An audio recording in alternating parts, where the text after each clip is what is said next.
How you doing? It's Ryan with First Ed Emergency Products. What we're going to be looking at today is a slide out that we designed for a pickup truck.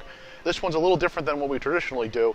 This has two fixed side boxes that have spots for radios, 12 volt and 110s, along with small parts drawers, and then we have a mirrored one over on the other side.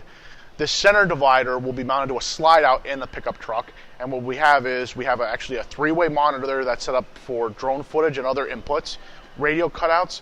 We've mounted the speakers to the front of the drawer and ran the wires up into the radio faceplate. And at the bottom we have our normal ratcheting magnetic command board with upgraded LED lights that will illuminate the board when the drawer is open. So what we've done is we've opened up the command drawer. This has our standard ratcheting mechanism that allows for multiple different positions. We've illuminated the LED lights that will shine down on the command board. The reason for this is when the slide out is out of the back of the truck, you have no lighting off the hatch now. So this is there to add that to that, and then this allows you to have multiple different positions, and these are magnetic dry erase.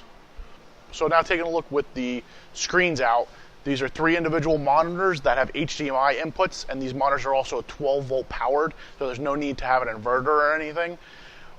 This is ideally used for drones or any other inputs. You can have satellite TV, anything that you can bring an HDMI input in. They can be tied into the screens, and then you still have access to the command board here so you can run multiple different operations. Drones are becoming more useful tools for fire and law enforcement. We have multiple options that we can tie in for your cabinet. We can do a screen such as this with three different inputs.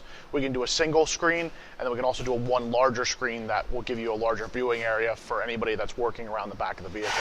What we've done to the side of this is we've added magnetic dry erase boards to both sides of the cabinet, so when the unit is slid out of the truck, you have three different workstations that you can have different operations for safety, logistics, and anything like that.